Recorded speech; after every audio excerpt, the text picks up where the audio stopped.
have three.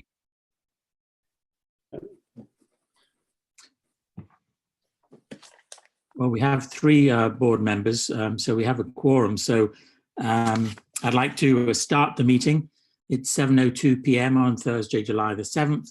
I'd like to start the Board of Architecture Review meeting. Welcome, everybody. And we will start off with applicant Ms. Cass on 24 Cliff Road, who wants to install window shutter, changing the color of the house. So, Ms. Cass, would you like to tell us a little bit about your project? Sure. So our house, when we purchased it, it already had shutters on it. And when the house was painted at that time, the shutters were removed and they were damaged and never put back. So we are looking to improve the exterior appearance of our house. And one of the things that we always noticed about the house, you know, the current color is like grayish, brownish, like a taupe color, like a darkened taupe color. And with the red windows and the black trim, it almost looks like a hunter's lodge, which, you know, is not to our taste, but also with the deck, which is not pictured in the photo you're looking at, there's a covered portion of the deck to the right that has like these gorgeous white columns, and it would be to the left there. And it has like a very colonial appearance, but that seems to be in contrast with almost like a too rustic, I don't know, feeling that I get when I look at the outside of the house.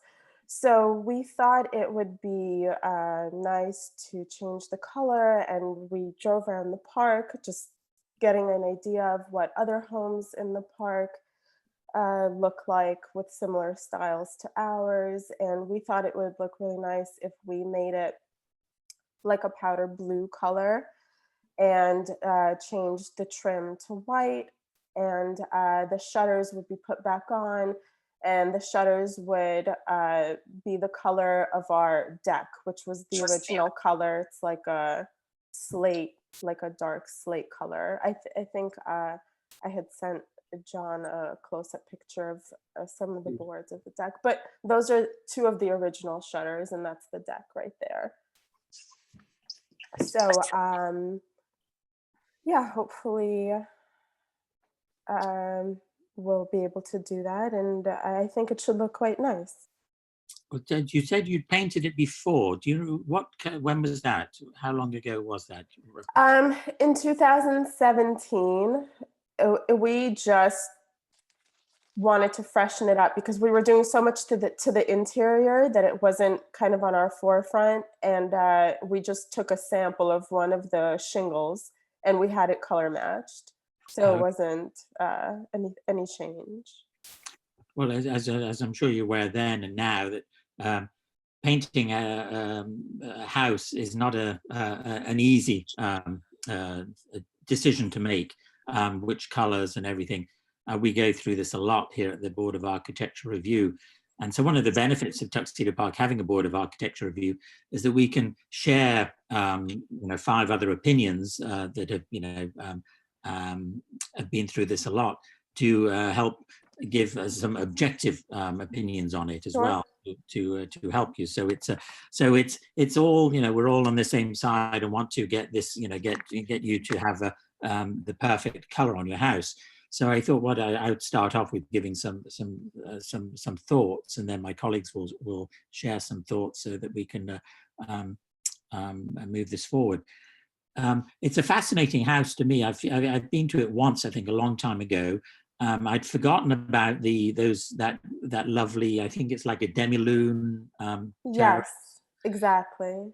Well, I wish we'd had some photographs of that for my colleagues to see, because without that, the house comes across as very devoid of any architectural elements, which to me, when we're talking about adding a white trim, normally that sort of happens when the house, and similar to the ones you've shown, have more of an architectural trim or more of a framing to it. There's things to be highlighted and accentuated apart from just windows. With this case, it seems to be lacking of those, apart from that demi-lune column porch that we can't see in the photographs. The other aspect of it that that is fascinating is this very distinctive and unusual and, in my opinion, fabulous shingles. It's quite different from what the normal shingles you see on the walls. For me, the color that it is, I think, you know, that's the reason it was painted that color, to give it exactly as you said, that sort of more rustic look, this more hunter's lodge, this more, to me, enigmatic look. Like, what is this building? Is this Mr. Lorillard's little cottage for trysts, or is it something, you know, to me, it's sort of timeless. It's so engaging, as opposed to that's obviously that was built in, you know, the mid-century or whenever it was built. So I think, you know, the way the moment it sort of adds that appeal.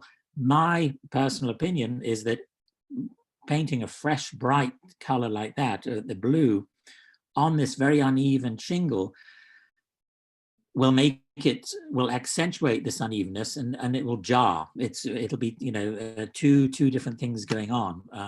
The rustic look which it has will be kind of like trying to get away from that rustic look, but it's not a clean cut. It's not you know, like most of those other blue buildings where there's a flat surface or a very clean line of shingles. So my thought would be that you know, the painting that the light blue color would not be a success. So that's my 2 cents worth. But let's see if my colleagues have some opinions about that. Yeah, I mean, that everything that you just said, Christopher, is sort of my reaction to the proposed scheme. I don't see enough of an architectural framework, you know, enough solid big details to carry, you know, something so stark as the white, but also it feels very in conflict with the kind of very pronounced, definite, decided rusticity of the details that are there. So in other words, you don't have very large moldings around the windows. You don't have a lot of moldings as you see in that top picture, you know, in the roof line. You don't have those things. You have rather small, attenuated, very narrow bands of wood around the window that lend themselves to a darker, you know, a smaller counterpoint and one that's darker. I think the white would really jar and look uncomfortable with such small framing around the windows. But I also think that it's such a deliberate gesture with those very uneven shingles to specifically to create a rusticity that, unless you were to sort of change that entire surface and you know, side the building again, I would think that the pale blue, which lends itself much more to a stucco trim or a very clear straight clapboard trim like the one we're looking at now, you know, or, you know, theoretically with a more evenly laid shingle too, although I think even that would be pushing it, I think would look very strange. The other thing I was going to mention is this deck, which is clearly a wonderful feature of the house. But if that were to be white, you know, I think that would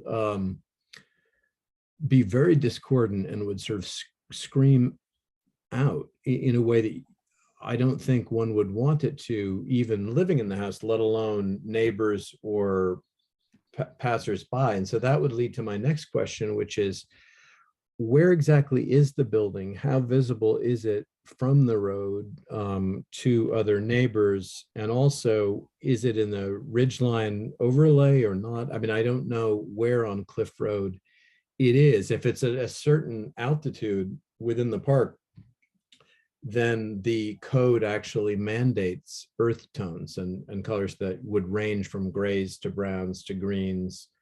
And I suppose you could get away with something very handsome like this eggplant color or this dark burgundy that we see here as qualifying as an earth tone. But I don't know where the house is. Maybe that's irrelevant. So the house is, it's actually the second house on Cliff Road, and the deck would not be changed in color. Oh, okay. We would be keeping like it's the deck in this picture right here is not yet repainted. We had Mhm. it repainted to the later, it was just refinished. Again, we color matched it to not change it, but it's like the dark gray slate color. So we wouldn't Which be looks painting the right. deck I mean, white. sorry to interrupt, but I mean that kind of a very minimal counterpoint in tone of the deck versus the shingle allow it to do all the good things that it's doing while being pretty quiet about it. So I'm glad that's your line of thinking too. And I guess I didn't think of it at the time, but it would have been helpful to include pictures of the Demi-Lune deck that's left out here. And also the entryway, which is obscured by the big cherry tree in the front, is also like a colonial style entryway with these two grand columns and then a triangular Hmm. portion over them, and it's all just it's black, and so it's very dark. So it, to me, looking at it, it seems strange. You have these white columns next to these black columns, Hmm. and that was why we thought maybe a white entrance would also, kind of lift the place up a little bit. Do you think it would be worth our sort of coming by to see it in situ, just to, if the photographs aren't It couldn't hurt. cap? I don't mind at all. I think that would be the ideal scenario to get the whole picture, because I seem to remember there was a garage as well. Would you be wanting to paint the garage or not, or keeping the garage the same? Oh, so the garage is pretty far away from the house. We definitely need to work on the garage. It would be a separate project, but obviously the garage will follow the color scheme of the house Mhm, mhm. because the garage needs structural work and electrical work. So we're not quite ready to paint it yet. Great. And so it's the second house on the road. So in other words, it's not very high up the hill, right? No, but no, it's not up the hill. You can't see the house completely. It's partially obscured by trees and rocks, Mhm, but you mhm. do catch glimpses of it. You say it's the second house. The first house, I think, belongs to The the Hay, haze, and correct. Oh, okay. their shingle is I think they've done it in a very successful way, because it's not the normal sort of normal brown. It's a kind of slight burgundy, or Yes, yeah, it's like a reddish yeah, brown, yeah, which like a has a very, chocolate. very distinctive, very wonderful. For me, that elevates it as opposed to just the normal shingle, and gives it such a distinctive look, unique, fresh, and a great look. And so that was, one of one of the few one of the cases that was a great success in my book, about the coloring of it. Um, going that route, and so that ended up, making it look very fresh and cared for. um, and I think that would be, that sort of, direction, as we were saying, would behoove this one. Each property is very different, so Mhm, we don't have a set of rules. So every time, we okay. come to a new house with its we try and focus on these on the great features of the house in order to accentuate them, as opposed to clash with them. So that's what we're doing here. Right. Let me ask Christopher Boshiers, did you have anything you wanted to add? He may be muted still.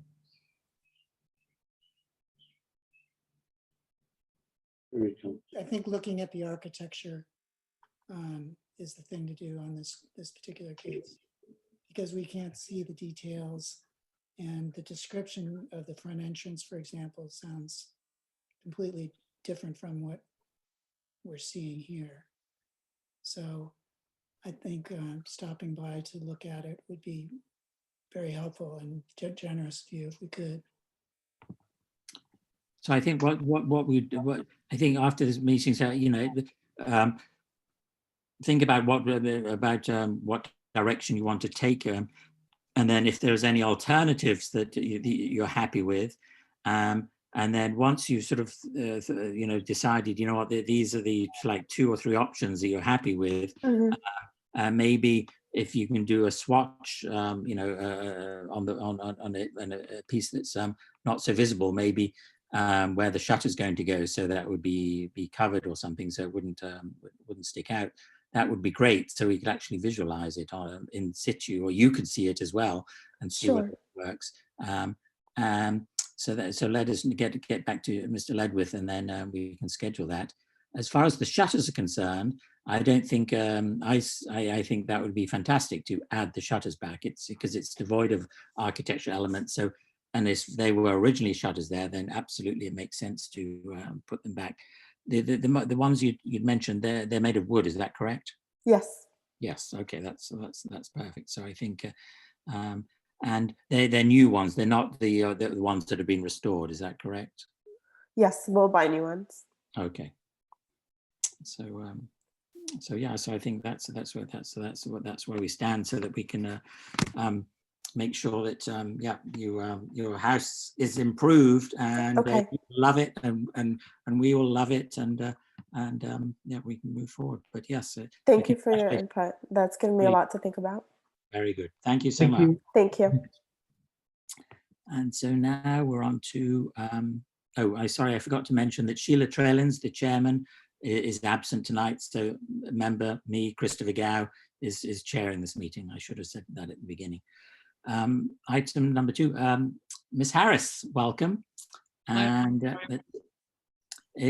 we've already had a look at the plans for your house addition. Since then, it has been the zoning has been approved by the Board of Zoning on the 13th of June 1922. There's just a small correction that should be made there. It says in the paperwork, it's on Laurelard Road number 1. It should be corrected to Laurelard Road number 71, because that's your correct address. So we've already reviewed it, and I think we're all quite happy with it. Is there anything you've changed or want to comment about since the last time? No, I thought you might like to speak to Timothy Rear, who's my architect, if you had any questions, but no, I don't believe we've changed anything. Tim?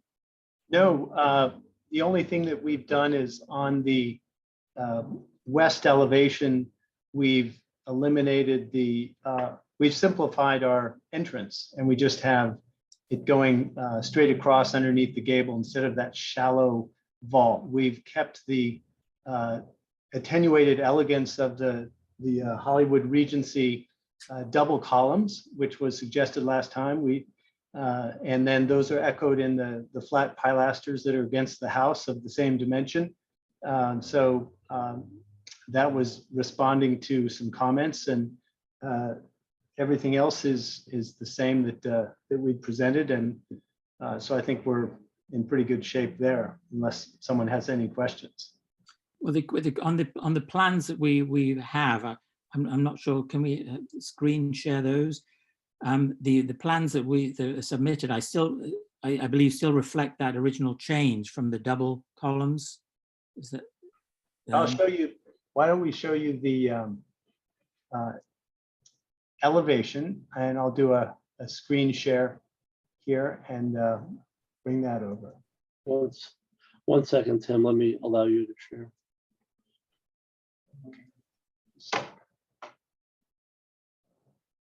Okay, you should be able to share it, Tim. Okay, so if you see the cursor, this is the elevation that we would like. Oh, I'm sorry, that's not the right one. Just a minute. I think you're sharing yourself. Let's see. Yeah, there's nothing coming up, Tim. Okay, just 1 second. Shh, Dee Dee, come here.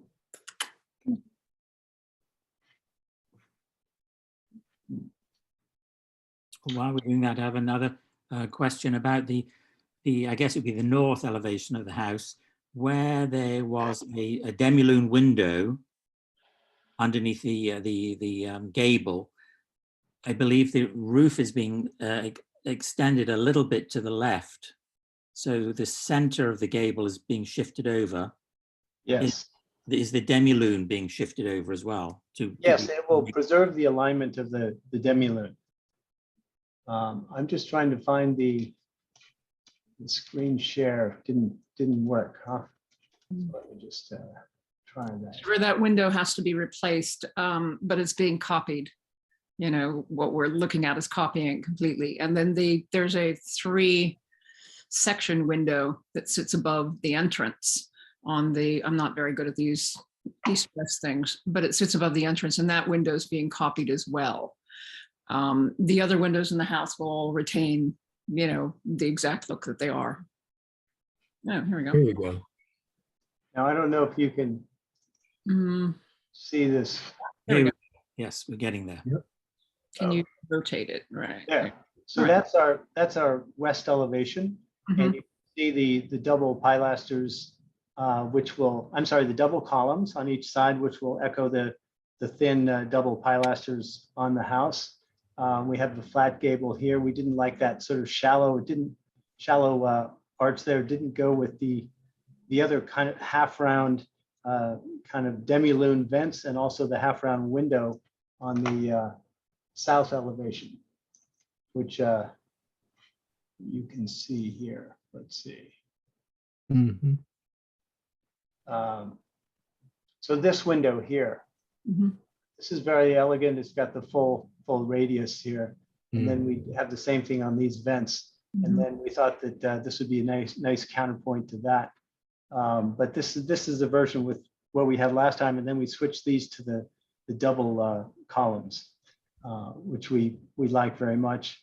And then this is the addition that we're talking about with the for the family room. And this gets shifted over. That was your question, Christopher, right? Right, correct. Yeah. So that will be centered.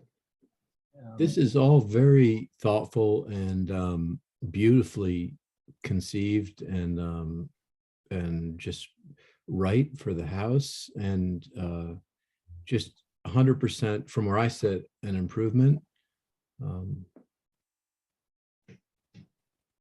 And I'm happy with the double columns. That does seem, having now seen them in close proximity.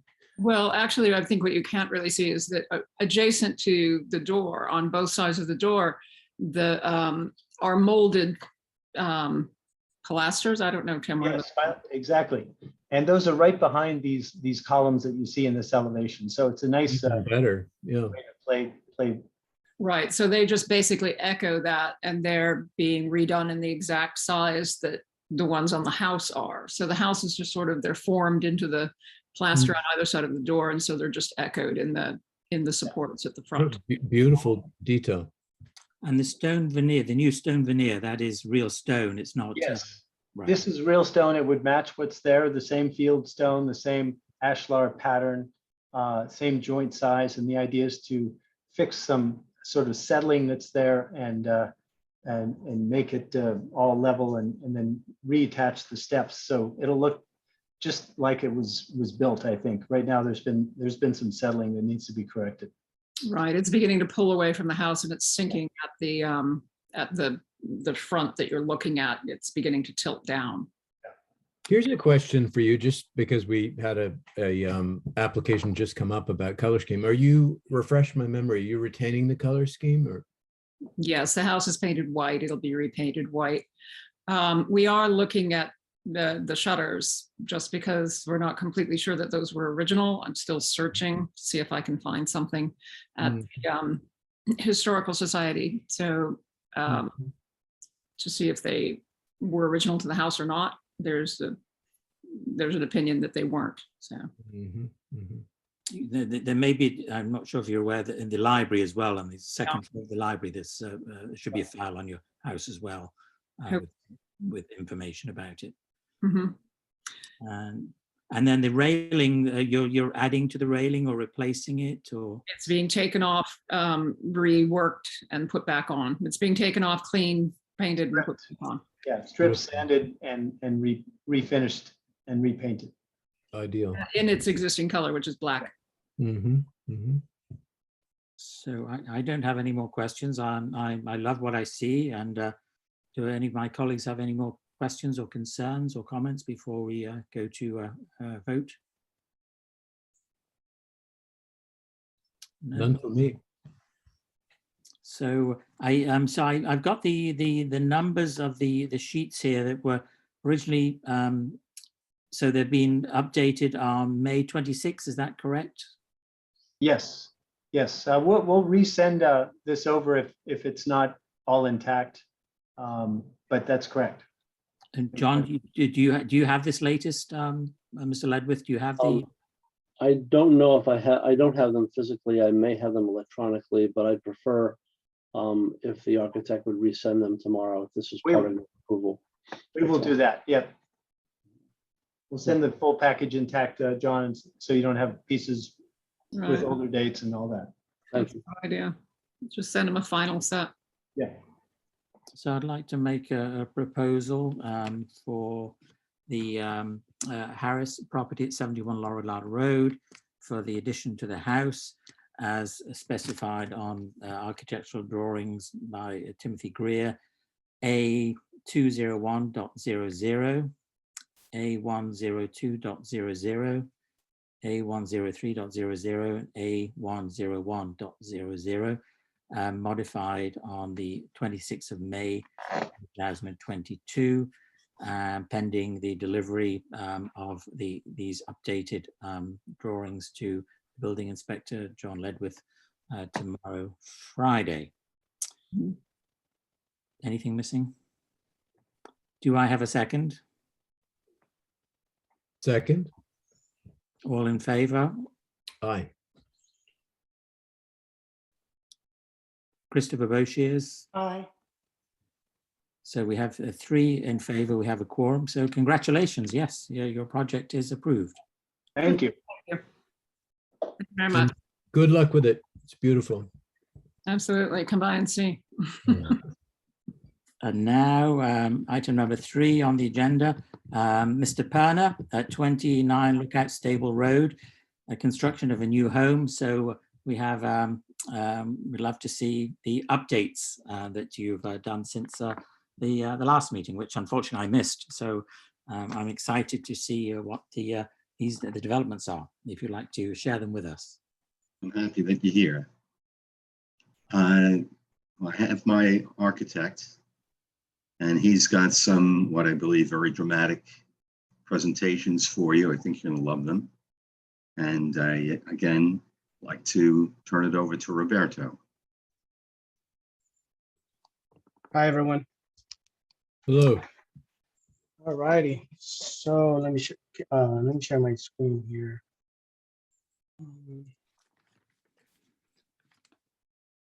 Can you see my screen? Yes. Yes. All righty. So I want to start with the this proximity diagram. Do you want a quick rundown of the building, or should we start where we ended last time?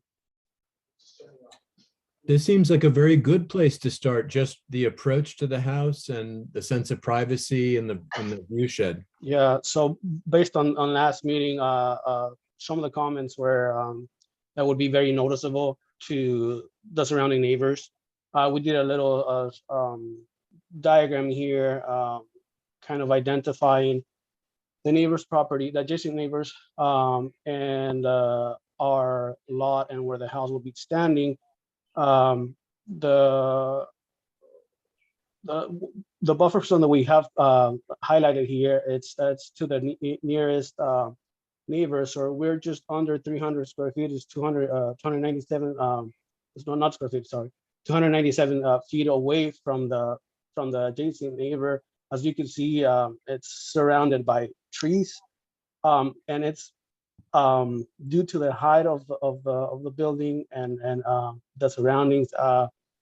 We don't believe it would be very noticeable at all. We have some site views here that we put together. You can kind of see where the neighbors are and where the house would be located. Mhm. And the buffer zone in between here. So you can kind of see, you have to be very high up to kind of get a glimpse at the house.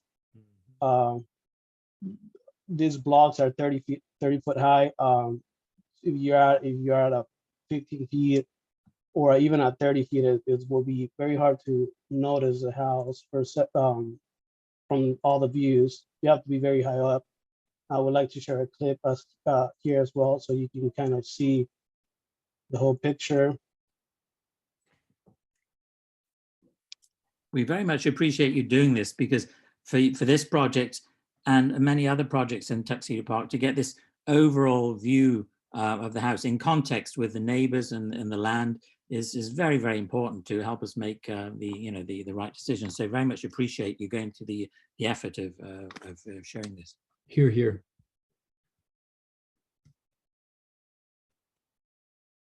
That's lagging a little.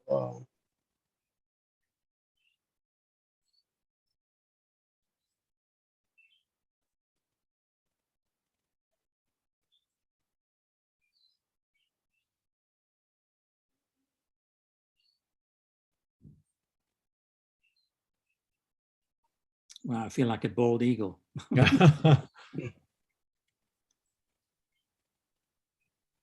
So that's that property that's 297 feet away. Mhm. Yep. Excellent. So the house is well buffed from both the other houses and even the road. I mean, it would seem. So there's that, and then some of the feedback that we had last time is to incorporate natural elements a little bit better than what we had last time. It looked very monotone. One of the comments was this black entry tower that we have here, we had it called out before as I believe it was a metal composite panel, which is not approved and it's not allowed. We are proposing this component to be black granite. Will be a natural, it's a natural material. I think will be it works well and it blends well with the surroundings. Another thing that we did, we incorporated the use of cedar, which was very like last time, and we went ahead and kind of introduced that element a little more on the rest of the house, especially the garage. I think let's see, you can see, where are they? Before it was very monotone, like I said. So we did went back and highlighted areas, emphasize that cedar, make it a little more harmonious throughout the entire house. Even the back, the two-story wing has that element as well. So it complements the house.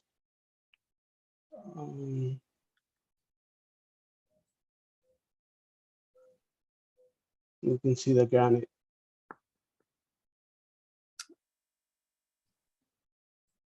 Can I say one thing? I mean, I think, well, first of all, just to echo what Christopher said, the presentation, and I'd had a chance to look at it before the meeting as well, is so appreciated in terms of just showing the context of the house.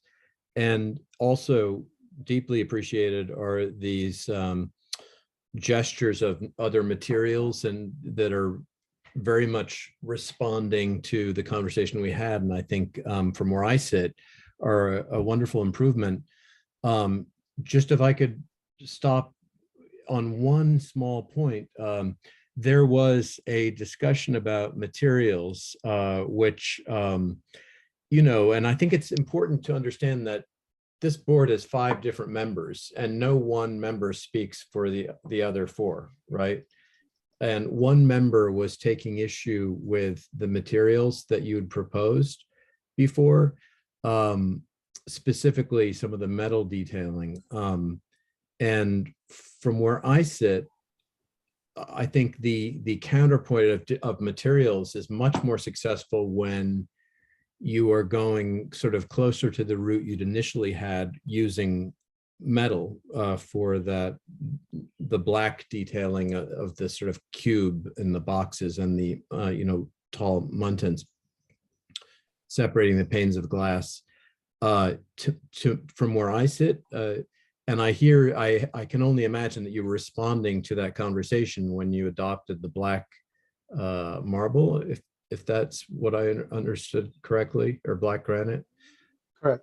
That to me would be an unnecessary and maybe an unnecessary complication, and much more problematic than what you'd initially proposed, right? When you think of the history of modern architecture, you know, from what Henry Russell Hitchcock and Philip Johnson decided to qualify as the international style after the fact, because these are all your, you know, I mean, there's a noble role of metal, you know, in counterpoint to concrete or stucco or wood, and I see nothing at all shameful about that. And I just feel when you mentioned that you were adding black marble or black granite, that to me seems odd for what that is worth. I totally agree. Yeah. I think the only sort of black marble, black granite cube that belongs in Mecca. I think this one. I think this one, you know, in metal. I mean, that's what it looks like to me here, and I can't imagine it in granite. It would look, I don't know whether it be shiny or not. It would look like a tombstone or not. I agree. Metal, it's demanding for metal. So, in my opinion, as well. So, I totally agree with Rob McQuilkin about that. And it's a nice play with the other materials, and it, you know, for a modern house like this, that's totally appropriate. So, the metal aspect is in my opinion the way to go. And Roberto, would you carry that same metal detail then into the garage? Is that what's depicted? We can, are you saying if we can incorporate that metal detail into the garage as well, like here, or? Yeah, where you have the grid. I was just curious what that was specified as. Oh, this is part of the door assembly. So it would be, it wouldn't be metal or aluminum. So it would be the same material, basically just a smaller, lighter application of it, right? Which makes perfect sense to me. I mean, the repetition, and I think that's what Christopher is getting at, is very handsome. Very successful. And while we're talking about repetition, the thing that maybe could help with that is the element that is jarring the most to me, and I'm sure it's just schematic. I think it's just to show where it is the driveway. What type of driveway are you proposing? Because this large, in the back where you see the corner, the angular deck, as it were, looks fantastic and appropriate because it's quite small, but in the driveway it looks very barren, and so I'm wondering what your thoughts are on sort of breaking up visually the driveway.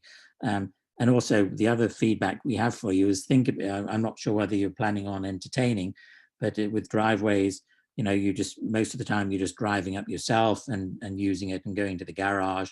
But if you think about when you're entertaining, if there's a turnaround point for something for valet parking, or if you have a few guests, so that's not, you know, people are always every week they're hitting each other's cars after a successful party because they hadn't thought about the driveway. So that's something to think about. My input on that would be, because it's so geometric, that maybe there could be that same grid pattern recreated in a different stone within the cement or within the work or the stonework of the driveway, creating like a centerpiece so that the cars know to drive around that. That's kind of like the roundabout, but it's not, it's a long strip. Something like that. That could be a fun element to play with, which would, because otherwise at the moment it's like, oh, it's, you know, it's so, it looks like it detracts from the beauty of the house. It makes it so much more cold and institutional, the driveway. One of the things that we're trying to do, Mr. Gao, Christopher, I have a very strong feeling about minimizing the impact on the land. So I have a house now that have a circular drive, but it's one of those contemporaries.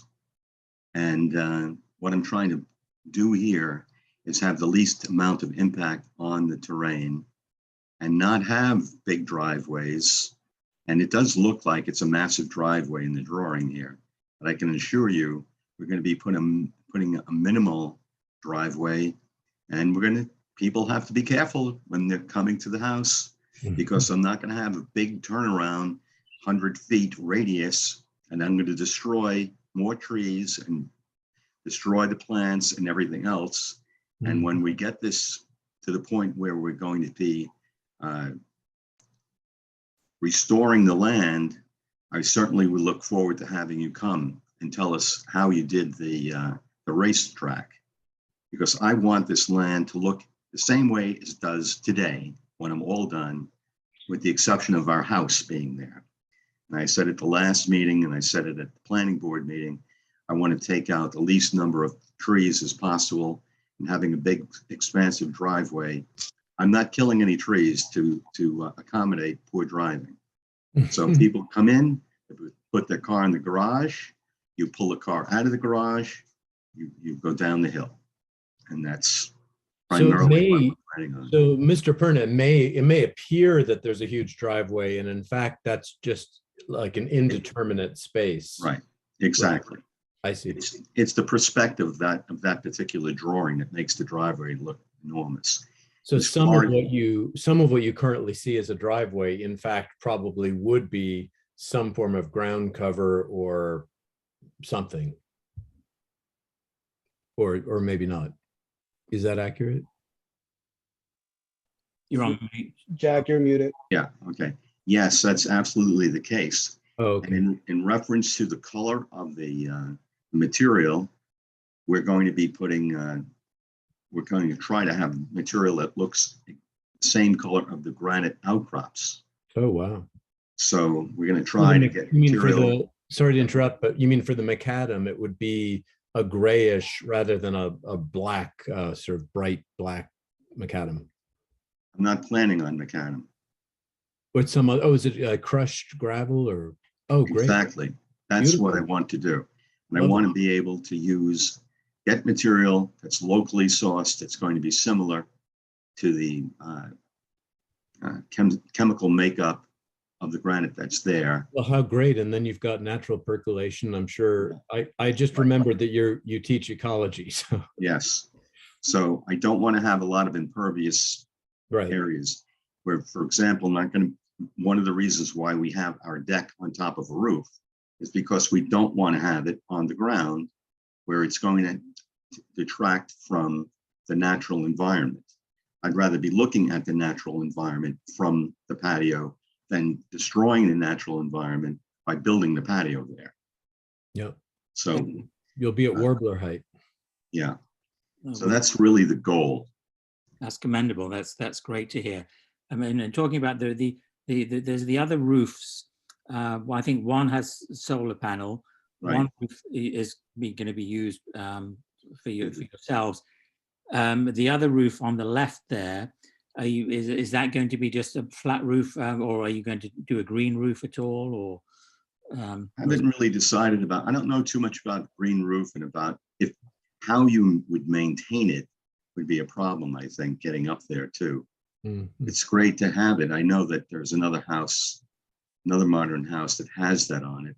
I don't know how they get up there to cut the grass, or they just let it grow, which would be nice too. But it's something that we would think about in the future. I'm not thinking about putting that green roof on there at this point. Well, And I think- I don't think there's any real access right now in the design. We would have to put in the safe access to that roof. So, yeah, I think there's a fabulous green roof nearby mhm, Jehovah's Witnesses compound in Warwick. They've done a lot of green roofs, mhm, but because there's such elevation, you see them from high up in the buildings, so mhm. you can enjoy them. Whereas here, yeah, you wouldn't be able to even see it, let alone access Yeah. it. Yeah, so but where the swimming pool is, I sorry I missed the first meeting. Is that open, or is that a glass panel? Is the swimming pool enclosed, or is it open, that roof, the space Yeah. above the swimming There'll pool? be 24 by 8 foot window on the top, but it won't open. It'll be fixed. Okay. And again, we're putting geothermal in. And so we're trying to, I had originally thought of having the whole roof glass, but then you're going to get excessive heat. Even if you use insulated glass, it's going to be a problem. So we've been compromised with this, and we're only going to be putting the light, the window, I call it the light, over the actual swimming pool. And that wall where the swimming pool is, that will open up so that we'll get that opportunity to bring the outside in through opening up that area. Nice. So those will be sliding doors. So Do you that- have a solution, Mr. Perna, to the question or the potential problem of humidity in the other living portions of the house? Is Yeah. there a way to block that off?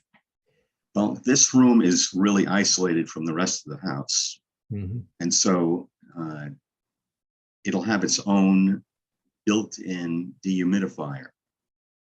Oh, So we've gotten that pretty well in the plan, into the mechanical plan, and that's absolutely right. I'm not expecting any infiltration of humidity coming into the house, but that area too, you don't want to have that overly humid. So that's already been determined what we're going to be doing. I'm trying to get the what they call a condensate, that the dehumidifier produces water. As it dehumidifies, obviously, removes the water and turns it from a vapor to liquid. I'm going to return that liquid to the pool where it came from in the first place. So Well, it's all going to be plumbed in. brilliant. So we're going to reduce the amount of water the pool will have to use, because as water comes out, it'll condense in the dehumidifier. The humidifier will be plumbed back into the pool. So there'll be minimal amount of loss. And also the pool will have a cover. So when it's not in use, there'll be a form-fitting cover over it to reduce the heat loss and to reduce the humidity that it would be imparting. So that's the plan for the pool. And the rest of the room, that's where we'll be putting a lot of our tropical plants and other things to enhance that room, the environment. And the plants will also be appreciating some humidity. We're not going to be putting desert plants in there. So we'll be putting in plants that will be absorbing some of the humidity into the soil around the plants. So it'll be the kind of thing that obviously we're going to have to play with it, because it is kind of experimental in that sense. So how much, what the setting, it'll all be done automatically. They have sensors built in. So you keep your humidity about 40%. 40 to 50% is about where you want to keep it. Brilliant. As the rest of the house will also, but the rest of the house is going to have radiant floor heating and subsidized with regular ducted hot air and air conditioning. So the first floor is all going to be radiant floor.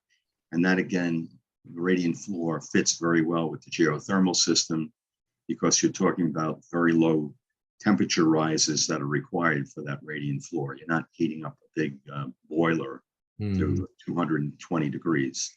You're just bringing that radiant floor up to a comfortable temperature, and that's where it stays. And that's what makes that whole geothermal system work.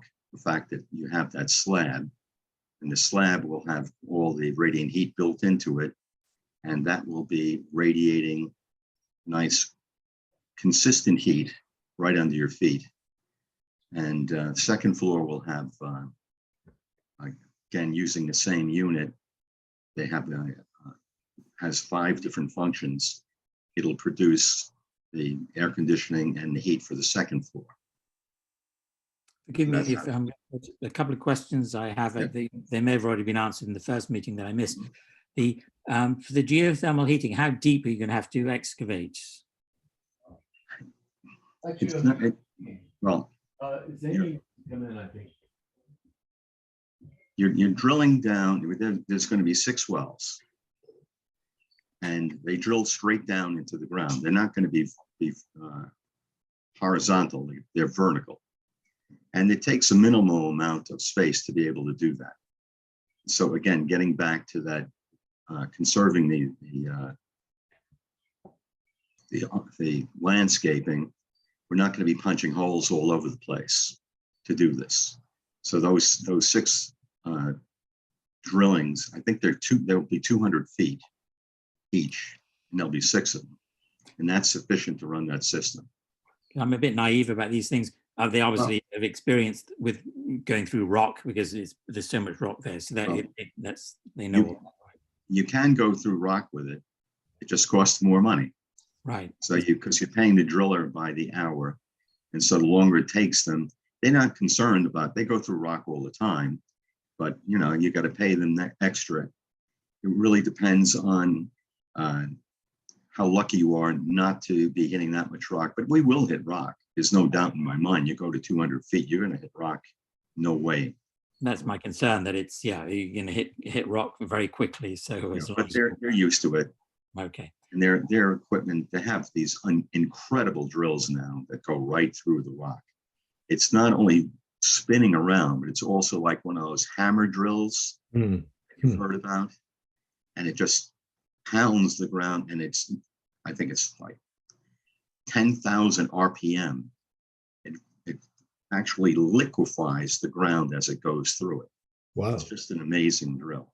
Well, this when that happens, when they sort of spec the property out, and it would be important for it to be communicated from them about the length that's going to happen, the noise, because that area, there's a great sensitivity in that area of the park about drilling and dynamiting in the past. There have been problems created with that. So that neighborhood is very sensitive to any sort of drilling. So as much information and when it's going to happen that you can share, the better, so that you can avoid, so everyone's in the loop and everyone can know, and if it can be done in a short period of time, and everyone's aware of when it's going to happen, so it's not dragging on and on and on and on and on. They knock these holes down in a day. Oh, okay. Oh, that's fantastic. It's amazing. They bring this piece of equipment, they put it up, they put the casings down, they do the drilling, and they're done. I've seen it. There's really good videos now. This whole house had one. It's phenomenal. Dandelion Energy does that. And you could see it. It was amazing how quickly it's done. They did the whole thing in a day, and it was a retrofit. Ours is a new house. It'd be even easier for them to get in and out. They'll be doing that at the time when obviously before the house is built, we're going to be doing that in the early part of the construction. Great. Once the driveway's driveway's constructed, they'll be coming up and doing that. The second question I had was the color of the house. What is that color? Is it like an off gray? Yeah, it's going to be Venetian plaster finish, and it'll have some different tones of gray in it. gray and some light gray and dark gray. Again, trying to simulate some of the natural colors that are right there on the lot. That's what we'll be looking to simulate as far as the color. That's great to hear. That's important to give it that natural variation. It's there was another project in the park with a brick surface, and the brick was a very dark burgundy with mica in it. So it with the different times of the day and the different light, it changes, and it's really quite magical. So if this Venetian plaster finish sounds great, that it's with different light, and there'll be a little bit of play instead of just a uniform color. Well, that's Roberto's idea, and everybody loves it. And I went and looked at some other buildings that are the exteriors, even interior, they use that too. It looks fabulous, really great. So there's some particulate in the stucco, is that right? That gives that alternating tone? Correct. Correct. So it would be, we're doing a project, currently doing a project right now. So it's integrated into, there's two ways to do it. There's actually a Venetian plaster, and you can do it that way, or you can integrate it into the stucco. It would be, the looks are almost the same, identical. Great. Sounds lovely. Excellent. Well, yes, it's looking great, with great progress, and it's as far as in my book, it's going in a fabulous direction. I'm delighted that we're having something very much of our century and very appropriate for given the current climate conditions. Very sensitive to that concern. So it's great to be having an addition to the park that is of our time. Thank you. And then the other thing I really appreciate that we're not putting that granite, because I agree with you, and that was something maybe I misunderstood from the last meeting, that the bar was looking for more natural materials. So it was kind of like, all right, we'll put it up there. But absolutely right, it doesn't make any sense at all. And it just, and it does add tremendous cost too. Yeah, and for no reason, no good reason. I'm glad we all agree about that, because that was the only reason we did that. I sort of just assumed, but yeah, no, you're 100% right. So that's going to be a change. We're going to take that out. The other warming elements, I thought those were really great. The additional wood, and John Favela, my general contractor, who's on the call now, assures me that that's going to really look fabulous. He knows exactly what he's planning on doing. beautiful. So Excellent. that's where we are. Well, thank you, Mr. Perna. I don't think we have any more questions or comments. Not for me. Well, thank you. So now, item number 4, Mr. Thompson. Could I add, before we go to the next? I'm in a situation where I've got to move this project as quickly as possible. There's another entity called the bank. And so I've really got to move on this in order to make this project work. I can't lose my rate lock. And I'm on a time restraint right now. And so I don't know what else we need to do as far as modifying it. But if there's a way of voting on it now, I would appreciate it. I don't understand there to be any modifications being asked for, but I don't know procedurally what the next step is, Christopher. And maybe John Ledwith, you'd be able to chime in there, what exactly you need as the building inspector for us to be able to vote on it. Well, there's a few things that are needed.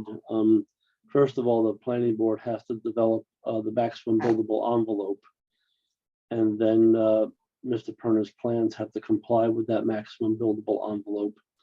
We also need a stormwater management plan. And we just need a plan that shows compliance with the village zoning code, which I believe they have been working on fairly successfully. So there's a number of technical issues that have to be addressed before the bar can approve the architecture. You could indicate to Mr. Perna that you're generally happy. Obviously, we'd like some more specifications on some of the colors and the lights and the windows. So maybe Mr. Perna and his team can work on the manufacturer's specs for a lot of the architectural elements at this point. Yeah, I mean, and I think, John, I think that's very accurate. The three members here, if I understand you as well, Christopher Boshiers, right? So are all, I think, 100% in support of everything you've shown us thus far. So yes, I didn't realize that the planning board hadn't yet done its maximum buildable envelope. So that's obviously essential, and then all the specs. But speaking for three of us, and that's 3 of 5, it looks good. So I've got to get Roberto and the structural engineer to finish the complete plans now. And now that you've given us the green light, we can move forward with that. And those plans should be done very, very quickly, because we've been progressing with good faith that we figured that we were going to succeed in the project, or else we wouldn't have started in the first place. Sure. So here we go. And I'm going to tell Roberto right now to go ahead and get the structural engineer and get started and finishing the plans as quickly as possible. And I'll touch base with John Letwith tomorrow, and we'll take up the details that we have to finish with the planning board. And that's wonderful news. So I thank you so much. I'm looking so Well, you know, forward. Mr. Perna, it's wonderful on both sides. What you're doing is so exciting, and so I won't say too much more about the state of the world, but it's very encouraging Thank and you so exciting much. what you're doing. So Thank you for all of your help and ideas. They were great. thank you. Wonderful. Thank you. Thank you so much. So moving on, item number 4, Mr. Thompson at 57 Lookout Road, construction of a pool. So if you would like to welcome, if you'd like to tell us about the project, and then we can all chime in and give us our thoughts and to move forward with this. Excellent. Thank John, you. would you like to make an introduction, and then I can review the details and share my screen with graphics and pictures? That sounds great, Dan. I'm make Dan it- Sherman. Yes, so Dan Sherman is the designer of the pool, and he knows the specifics. Thank you all for making time tonight. So at a high level, obviously the ambition is to install a pool. And as Dan and I have been working on this, we looked at a number of other houses in the park, looked at many, many ideas.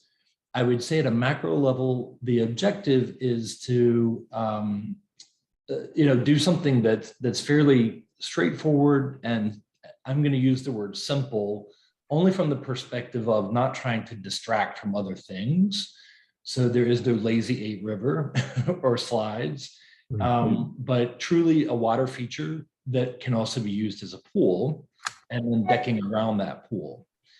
One of the components that we looked at was trying to think how to carry some of the heritage of the property. And as many of you may know, but just as even standards so we're all on the same page, this house was built in the early 80s on top of what was the original horse and carriage stables of the Laura Lord Mansion. And what remained from that, and it has been a large architecture feature of the current structure, is the original foundation and its stone working. So one of the key elements that we have looked at, given the realities that the land is not perfectly flat, is that incorporating use of a very similar stone work and style and design. Obviously the pool was not original, but we're trying to think how the continuity of that stonework can be carried through the design of it. The other element that I'll share at a macro level is that we do know that we need to have a privacy around this, right? So above and beyond fencing and what's required for security and safety, the aspect of keeping the pool private so that obviously neighbors are not seeing this, or it's not a visual, impairment. And I'm going to turn the microphone over to Dan in a moment, but really looking at using trees and shrubbery to do that, so that from any other parts of the park where it could be visible that we've done a proper shielding. I guess the last thing I would state, again, for those of you that may not be intimately familiar with the property, is that there's just a little bit over than 7 acres of land.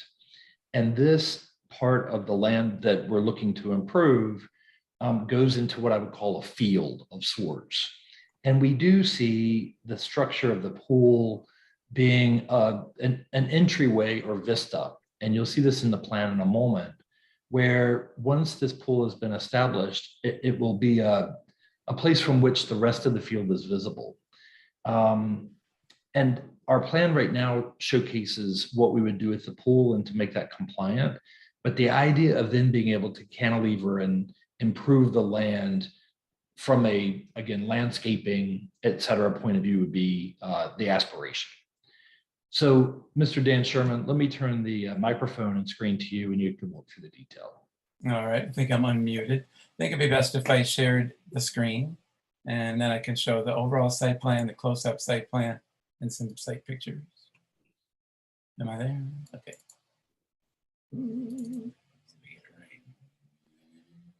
So, can people see that and hear me? Yeah. Okay, so the property, as John said, is 7.6 acres.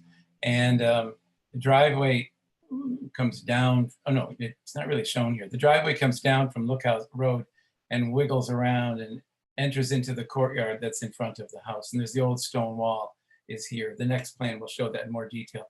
I'm showing this one because it shows the context within the 7.6 acres. It is 335 feet from the front line where 100 is required.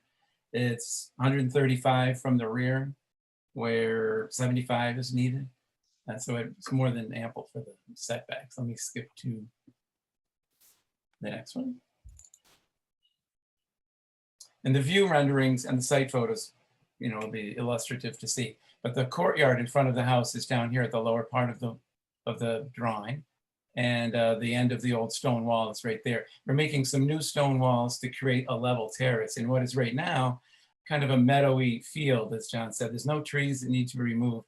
The trees all happen a little to the south of this plateau that we're making, or a terrace. The pool is 17 by 50. We wanted kind of a long, elegant pool to create more of a reflecting pool kind of a thing, like a lily tank kind of a feel.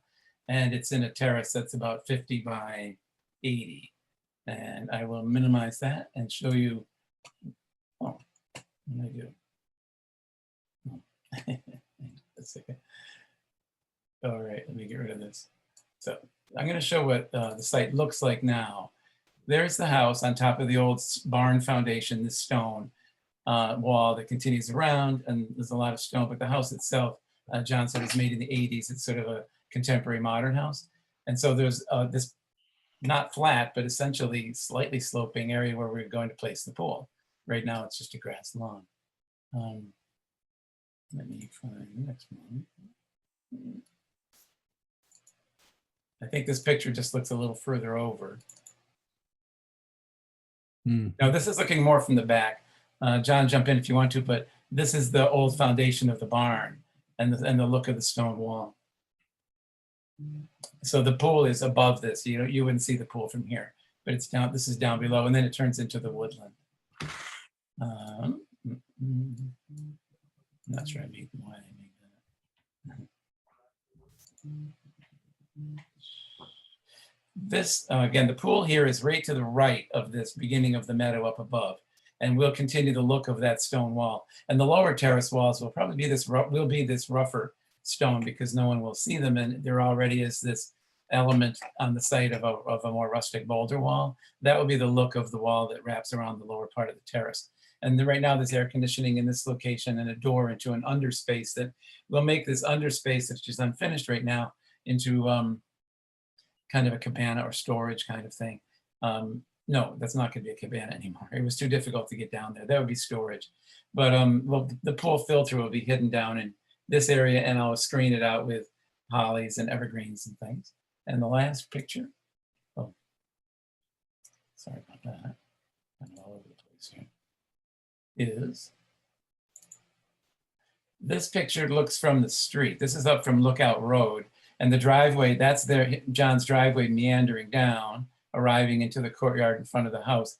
And the pool would be in this sort of, it's lit by the sun a little bit way down Mhm. there. And in the winter with nothing here, it's barely visible, but we still plan a whole colony of evergreens at the near the pool, and also in this upland part.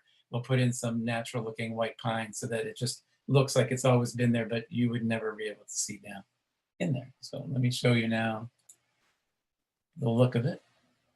These are renderings with Google SketchUp. Oh, that's not the first one. Guess I numbered these backwards. Let me do this one.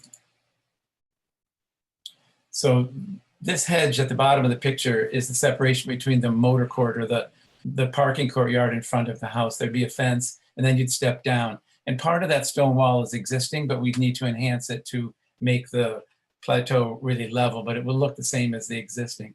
And then this looks deep off into the meadow, and we have these columnar trees to give it some formality, and they create vistas between them to frame views down into the woods. And then we've planted the evergreen screen up above. And the pool is 17 by 50. And this is our idea. Let me see another one. But this shows the context of it with the house and the old stone barn below, and the walls, the stone wall. And that's our pool terrace connecting to the motor court. We've hedged it. We planted these columnar hornbeam trees to give it a garden feeling rather than a pool, like just a pool for fun, but it's to look like a garden courtyard. And it has a vista that looks off into the meadow. I think that might be the four views. I think unless you can add anything, John, that's my story. I think those are the key pieces. I'd love to get feedback from the group. I'll keep on this view because I think it sort of shows the picture. Mhm. No, we'll be happy to give our thoughts, comments about it. I'll start off with so yes, the idea of this vista is super. I mean, that's so important that it's not just a swimming pool; it's just part of this wonderful vista that your eye is going to see. Because most of the time it won't be a swimming pool. It'll be in the winter time. The pool won't be used. So when John drives in the driveway or with guests, they'll want to see as some sort of like an architectural element instead of just like, oh, that's where the pool is and it's covered. To enhance on that, it seems to me that the right side where the meadow starts, to have, even if it's a fake grill or gate or something, some opening there, Well, yeah. makes you think, oh, I can carry on, like the Dumbarton Oaks, the Beatrix Farron there. There's this wonderful continuity of levels going, and it's so exciting to think what's next, and then even if it's like a tremblay, it's and then in this view I've shown apple trees. I don't think John has weighed in on that yet, but I couldn't help myself putting a little distant LA of some apple trees out there. well, exactly, in some, at the very end of your property that's legally permissible, some sort of eye catcher, as we call them in England, that some statuary or something that your eye is drawn towards. So and then the where the apple trees are, if there's some trees like that are fastigiate or something, tall, and that they're narrower near the end to give it a cheating sense of even a longer perspective. Luckily, you don't have to do that because you do have so much land. It's not as if it's some little suburban plot that, so you have that. And then on the other side, where I'm trying to think of, this is just more functionality and more, looking at it objectively, that if I was a guest and, running to the kitchen and then running to the pool, knowing the house, I wouldn't want to go down below and in that back, the door below the house and then up the stairs. I'd want to run through the motor court into the front door into the kitchen. So I think maybe the motor court looks very severe, like in the Perner's motor court, it looked very severe. I remember is it gravel? That's right. Right. It's not so severe in reality, but I would do something that because obviously that's where cars would park, that there's all sorts of surfaces that are green and that have the grass come through but are hard enough to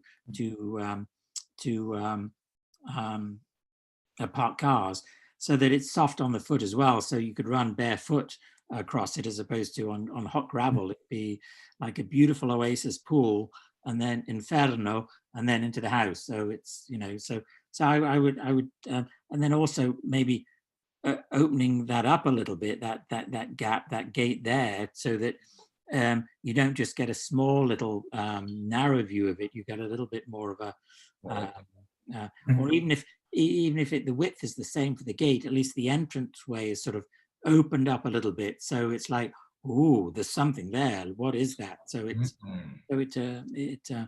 so that's and the other comments that I had were about the planting. It'd be important for us to have a listing of which plants you're going to use, ideally as many native plants as possible.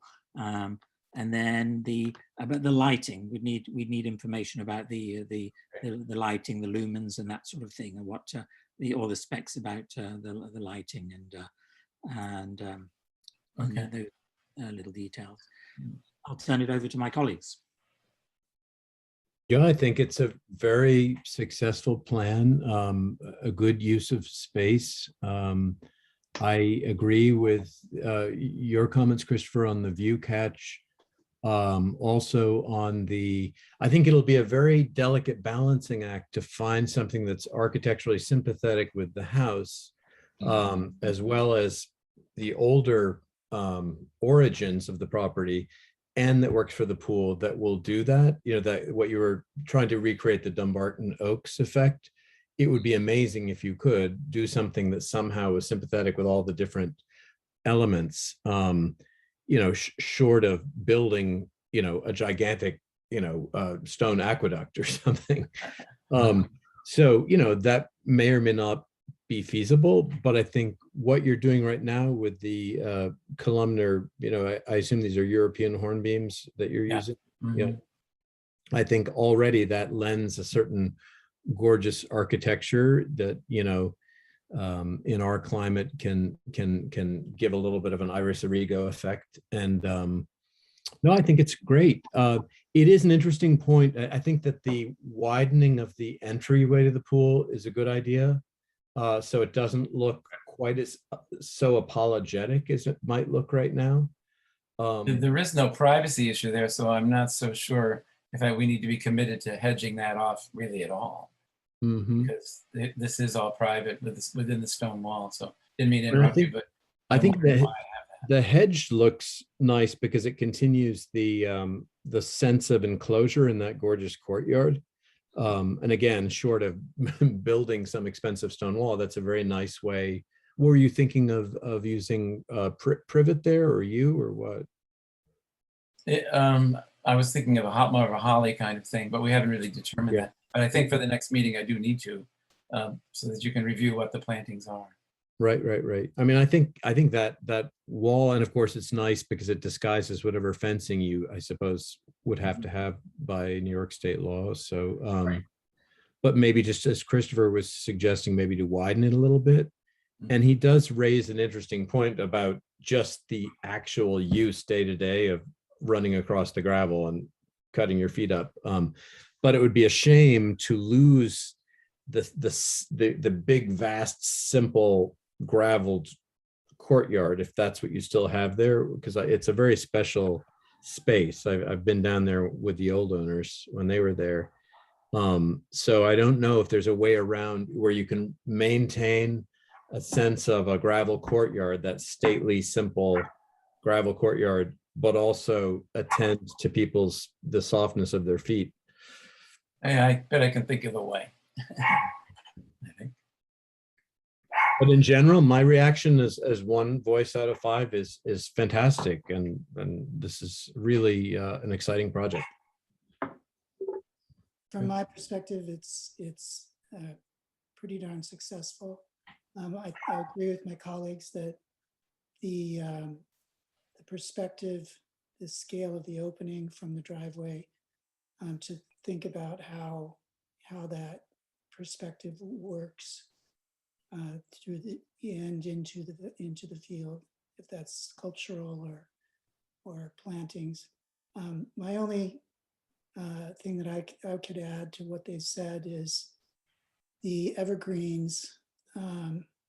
Personally, I like to see them spread out into the property so that when you're on Lookout Road looking down, you don't just see a random grouping of trees.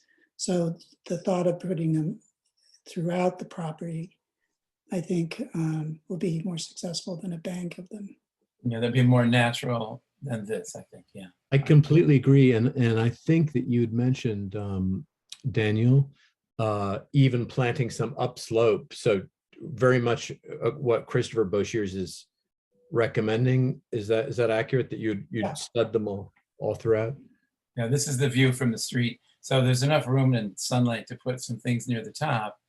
And then again, throughout here a little bit to keep it natural looking. I think. But I think that's a really, really good piece of advice to stud them throughout. That's it. Otherwise, things very successful. Excellent. Excellent feedback. Okay. Great. Well, thank you so much. Any other questions or concerns?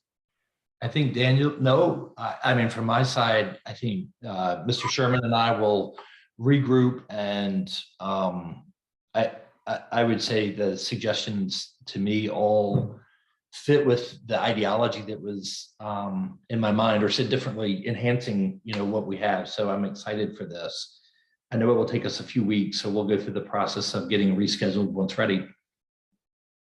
The last comment that I had, I'm not sure how valid it is, or a suggestion more like, is that in the central area where from the motor court going down, the stairs are there.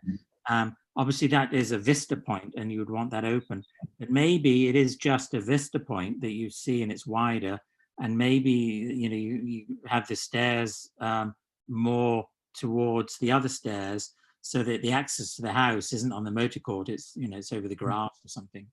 Oh, interesting. Right. Yeah, then there could be a pathway this way. Yeah. True. So, yeah. So There's room for a pathway there. Yes. and then you'd have probably on the other side have a obviously it'd be unnecessary to put stairs there as well, but something if you wanted the symmetry to make, and that would make that grand, like a little Juliet balcony or some kind of a thing to look out. correct. Not necessarily go down. Oh, that's interesting. That could, because yeah, you don't want to. If you're there, you have to stop and take in the view. You don't just go and walk down. Then you miss that wonderful opportunity, because that's going to be the $1 million moment standing there. Yeah. And so you want to enjoy that, as opposed to start looking down at the steps. So you grab onto the railings and not fall. So Oh, interesting. You can come off on either side yeah. Okay, those are great ideas. of Namke. Yes, like Namke. Yes.